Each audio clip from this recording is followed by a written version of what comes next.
As Mary, nearing her late 50s, reflects on her life, she finds herself at a turning point.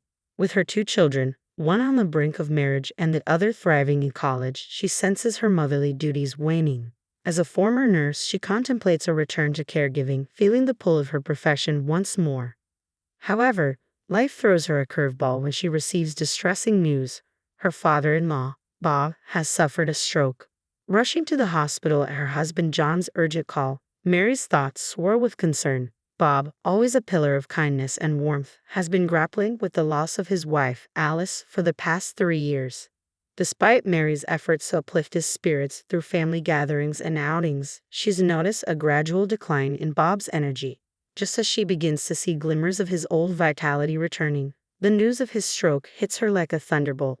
Arriving at the hospital, she finds Bob's daughter and son-in-law engaged in conversation, a mix of emotions swirling within her. "Apologies for my tardiness. How's Bob holding up?" I gasped out, hurting to catch up with John's sister, Isabella. Her response was a sigh of irritation as she glanced my way, clearly annoyed. "You're late. We're in a hurry. Can you handle this?" With that brisk dismissal, she hurried off, leaving me behind. Isabella's indifference towards Bob was palpable, a demeanor she carried even when Alice, Bob's late wife, was alive. Despite Bob and Alice's unwavering kindness, Isabella remained aloof, untouched by their warmth. Left alone in the waiting area, I paced nervously, my thoughts consumed by Bob's condition. Meanwhile, John rushed in, his concern evident in the beads of sweat on his forehead and his soaked dress shirt. "Mary, how's Dad?" he asked anxiously. I shook my head, indicating I had no updates yet. John's reaction was visceral. He dropped the bags he was carrying, his complexion draining of color. "No, that's not what I meant," I reassured him quickly. "He's still in surgery. We're waiting for news." Relief washed over John, evident in the way he retrieved his fallen bags and slumped into a nearby chair. "Should we brace ourselves?" I hurried over to John, who teetered on the edge of tears, and placed a comforting hand on his back. "It'll be all right," I murmured, feeling utterly helpless with no words substantial enough to offer solace. Hours ticked by before the surgery's conclusion, and we were ushered into a small room by the doctor for an update. "The surgery went well, but there may be lasting effects," the doctor explained gently, indicating that Bob would require ongoing care. While our hearts hoped for Bob's swift recovery, the reality of caregiving loomed, a responsibility that would involve Isabella and her husband. John and I decided to reach out to Isabella to discuss the next steps. After a conversation, we agreed to convene at Bob's home, a gathering necessitated by the circumstances while Bob remained hospitalized. "I won't be his caregiver," Isabella declared bluntly, sending shockwaves through John and me. "But what are we supposed to do then?" I countered, baffled by her indifference. Isabella, nonchalant, continued toying with her meticulously manicured nails, a stark contrast to the gravity of the conversation. Her husband, Tom, simply nodded along. "What about a nursing home?" I suggested, met with Isabella's vehement refusal. "I'm not wasting money on that. This is what happens whenever I get involved," she snapped, shooting me a venomous glare. "It's like my opinion doesn't matter, so I keep quiet. If he can't go to a facility and neither of you will care for him, what's the plan?" John pressed, frustration seeping into his voice. "That's why you should handle it. I don't want some burden in my home," Isabella chuckled callously, pushing me to my breaking point. "Enough. He's your father, for heaven's sake," I snapped, my patience wearing thin. "I don't care. Why am I expected to bear the responsibility just because he's my father? He's John's father too. I've been saying you two should handle it." "I don't have a response to that. We'd love to care for him at home, but our house isn't equipped for it," I explained, feeling the weight of reality pressing down. "There are too many obstacles, stairs, uneven floors. To bring my father-in-law here, we need significant renovations and we simply can't afford it." "Mary, you're trained in caregiving, aren't you? It shouldn't be a big deal," Isabella remarked smugly, her tone grating on my nerves. John shared my frustration, and we silently agreed to table the discussion for now, retreating from his parents' home. "What's our next move, Mary? You mentioned considering a return to caregiving," John inquired, his concern evident. "It's not just about the job. We have to make this place safe for Dad, and that's a financial challenge," I replied, trying to reassure him. "You're right," John conceded, acknowledging the daunting road ahead. I estimate it could cost around $100,000. That's just a ballpark figure, but considering the modifications needed for the entire first floor to accommodate him, that's roughly what we're looking at. I mused aloud, grappling with the daunting financial reality. With our eldest still in college, we simply don't have that kind of money. We're still paying off the mortgage, and the thought of taking on another loan for renovations is overwhelming. It's a difficult decision, but should we consider a facility for him? The question is, would he even be able to get in? The waitlists are long, and the expenses significant, and I doubt Isabella and her family would offer any assistance. It feels like we're stuck with no viable solution. Deciding to at least listen to my father-in-law's perspective, I made my way alone to the hospital where he was admitted. Stepping into his room, I was greeted by a sight that lifted my spirits. My father-in-law, visibly improved, greeted me with a warm smile. "Please don't apologize," my father-in-law would often murmur upon my visits. "There's no trouble at all. And look, I've brought you one of your favorite books today." "Why apologize? You're bringing me joy," I'd respond, trying to uplift his spirits. The doctor had informed us of his stroke, leaving him unable to move the right half of his body independently. To read, he'd prop the book on the table, using a weight to keep the pages steady. "Ah, thank you," my father-in-law replied gratefully, accepting the book I'd brought. I gently placed the book by his pillow. "Dad, I came today because I wanted to talk about what lies ahead," I began, meeting his warm smile with a heavy heart. "Oh, I understand. I'll be fine, even in a nursing home. I've prepared for it, so please don't worry," he reassured me, though I sensed a flicker of loneliness in his eyes. "Well, Dad, if you're open to it, why not come stay with us?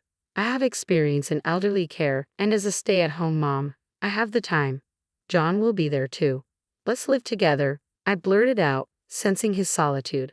His surprise was evident, perhaps realizing deep down that returning to his own home, where Isabella and her husband resided, might not be feasible. I couldn't shake the feeling that they'd view him as a burden, ultimately leading to a nursing home. The thought weighed heavily on me, overshadowing my initial intention to listen to my father-in-law's wishes. There was a twinge of guilt toward my husband John, but I knew he'd understand. Now, we needed to arrange for his care upon discharge. Money was a concern, so I decided to seek Isabella's input. With these thoughts swirling in my mind, I made my way home. When John returned from work, I recounted the events at the hospital. He appeared troubled but nodded, almost as if he had anticipated this turn of events. Without delay, John dialed Isabella's number. "We're reaching out for assistance because we'll be the ones caring for Dad," John explained, his voice tinged with frustration as their conversation escalated. With a resigned sigh, he ended the call and briefed me on their exchange. "Isabella refused to contribute any funds. It seems there's little we can do about it," he disclosed, his concern evident as he contemplated the financial implications for his father-in-law. From then on, our home buzzed with activity. We deliberated over renovations, essential care supplies, and received guidance on home care options. When I informed my father-in-law that he'd be moving in with us upon discharge, his expression was a mix of gratitude and regret. "Mary, could you fetch the checkbook from over there?" he requested, gesturing toward a cloth bag on the shelf. Curious as to why he'd need it, I obliged, retrieving the checkbook during one of our visits. Observing my father-in-law, I watched as he opened the bank book and presented it to me. "I have some savings here. Could you and John make use of it?" The figure written in the checkbook was staggering, surpassing any amount I'd ever seen. Stunned, I must have appeared frozen, prompting my father-in-law to chuckle. "You and John will be looking after me now, won't you? I heard about the new car, the renovations to make the house accessible. Would $10 million cover it? $10 million. The zeros overwhelmed me, leaving me speechless. I couldn't fathom why my father-in-law had amassed such a fortune, but it seemed that after my mother-in-law's passing, he had turned to investments he had been studying, and they had proven lucrative. His savings had grown exponentially, fueled by his restrained spending habits. Yet even if he intended to renovate the house or purchase a car, the sum seemed excessive. Reluctantly, I returned the bank book, shaking my head. "I can accept this much. Please keep it for yourself." He pushed the book back toward me, insisting, "I can't possibly use all of this. I'd rather return it to you and your family, who are willing to care for me." Once again faced with the returned bank book, I stood my ground. "I really can't accept such a large sum," I insisted firmly. After a brief pause, my father-in-law proposed, "How about $1 million?" Realizing the impasse, I managed to negotiate a compromise, settling on a reduced amount of $100,000. Though he seemed reluctant, he agreed, and for the time being, that seemed satisfactory. As we were in the midst of this exchange, Isabella suddenly appeared, catching us off guard. Quickly, I stashed the bank book back in its place. Seeing my hurried actions, Isabella's brow furrowed in concern. "What's going on?" she inquired, her voice tinged with worry. I breathed a sigh of relief, grateful she hadn't overheard our previous conversation. Isabella had come to deliver some clothes for our father. After a brief exchange, we left the hospital room together. However, on our way home, Isabella suggested stopping by a coffee shop for a discussion. Given her history of bringing up unpleasant topics, I braced myself for what was to come. Reluctantly, I acquiesced, unaware of the twist awaiting us. "I'll take care of Dad," Isabella declared out of the blue, stunning me.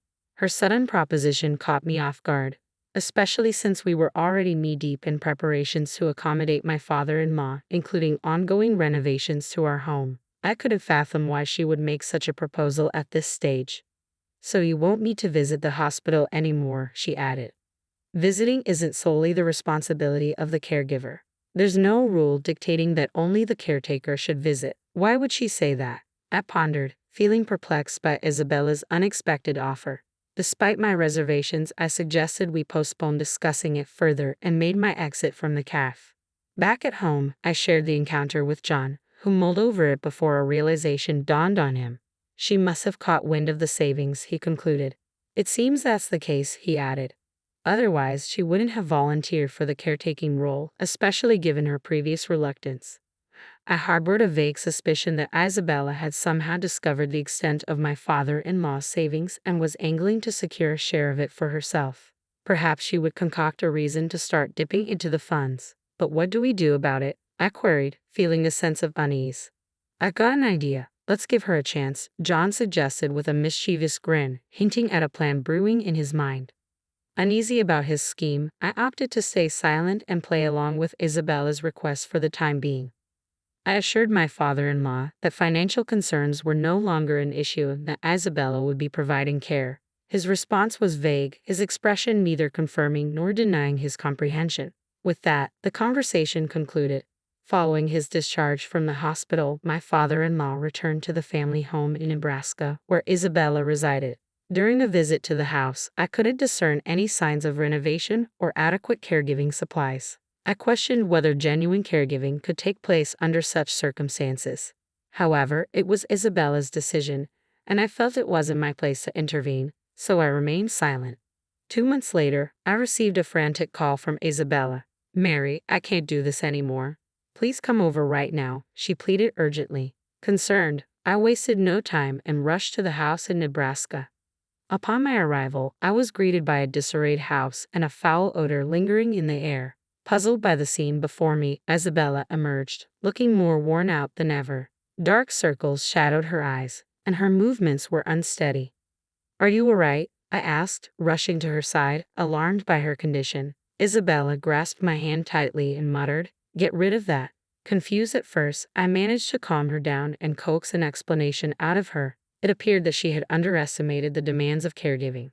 From assisting with mobility and meals to managing incontinence, including dealing with diapers, the responsibilities had overwhelmed her. She felt incapable of managing anything, not even attending to her own needs. I reassured her that I couldn't make any immediate decisions but promised to reach out as soon as possible. With a heavy heart, I carried this burden home with me. "It's been 2 months already." "Impressive," John remarked, glancing at the calendar. It seemed he had anticipated this turn of events. He suggested we pick up my father-in-law on his next day off, and I readily agreed.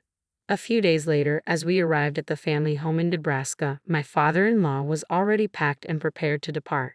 Relief washed over me knowing we could finally bring him home. "Just because I endured for 2 months and used to live here doesn't mean I don't deserve compensation. I think $5 million sounds fair," Isabella declared suddenly as we were assisting my father-in-law into the car. I froze in disbelief.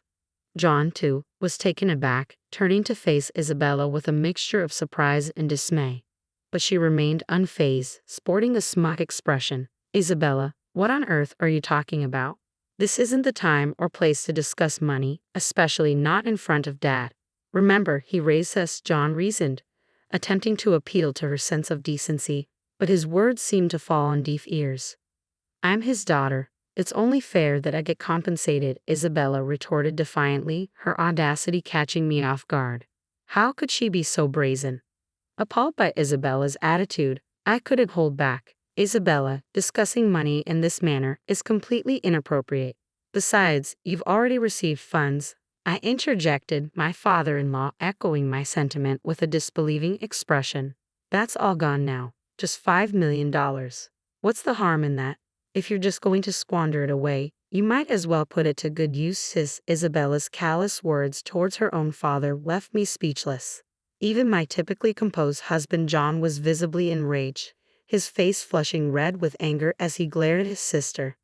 John, it's all right, she's stating the truth. Bob, my father-in-law, attempted to calm his incensed son. Then, turning to Isabella with a stern demeanor, he delivered his verdict. Isabella, you are no longer welcome in this house. Leave immediately. His tone was cold and final. Stunned by his words, Isabella stood frozen in shock. What? What are you saying? I'm your daughter, Dad, Isabella exclaimed in disbelief. I have only one child, my son, and this woman beside me, Mary, is my daughter-in-law. I no longer recognize you. Leave with your foolish husband. Bob, my father-in-law, responded with a sternness that startled me. I had only known him to be gentle and soft-spoken, but now his eyes were steely, commanding no opposition. Even Isabella seemed subdued by his authority. Shall we depart then? We're relying on you moving forward, Bob continued, his demeanor shifting back to its usual warmth as he addressed me. With no other recourse, John and I complied with his directive. As we drove away, leaving Isabella behind in stunned silence, it felt surreal. Later, we learned that Bob had arranged with his lawyer to draft a last will and testament, ensuring that the inheritance would solely benefit John and guaranteeing that Isabella would not receive any portion of it. With Isabella gone, the house stood vacant and John and I expressed our desire to reside there. Bob gladly agreed. Isabella and her husband relocated to an apartment, but it became evident they had been tapping into Bob's finances even when he was in good health. Their extravagant spending habits landed them in debt, and now they struggle to settle it. Each day, I can't shake the feeling that this downfall was bound to happen for someone like Isabella, who lacks respect and gratitude towards her parent, regardless of biological ties. While tending to Bob's needs presents its challenges, my background in caregiving allows me to handle it without feeling burdened, and our relationship remains strong.